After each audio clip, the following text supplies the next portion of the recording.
नांदेडमध्ये अतिक्रमण हटाव पथकावर जीवघेणा हल्ला, अनेक कर्मचारी जखमी.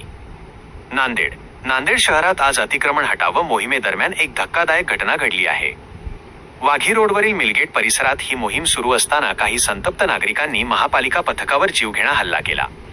घटनेचा थरार, अतिक्रमण काढण्यासाठी गेलेल्या पथकाला स्थानिक लोकांच्या रोषाला सामोरे जावे लागले. या दरम्यान झालेल्या तुफान हाणामारीत महापालिकेचे अनेक कर्मचारी गंभीर जखमी झाले आहेत. या घटनेमुळे परिसरात तणावाचे वातावरण निर्माण झाले असून जखमी कर्मचाऱ्यांना तात्काळ उपचारासाठी जवळच्या रुग्णालयात दाखल करण्यात आले आहे. कर्मचारी संघटना आक्रमक. या घटनेनंतर मनपा कर्मचाऱ्यांमध्ये मोठा संताप व्यक्त होत आहे.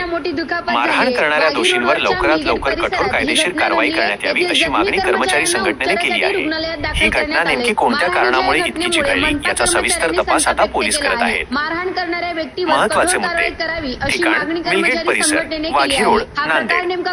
कारवाई: महापालिकेची अतिक्रमण हटाव मोहीम. परिणाम: अनेक कर्मचारी जखमी, परिसरात तणाव.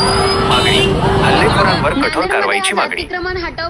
या घटनेमुळे सरकारी कामात अडथळा निर्माण करणाऱ्यांविरुद्ध प्रशासनाकडून कोणती पावले उचलली जातात याकडे सर्वांचे लक्ष लागले आहे.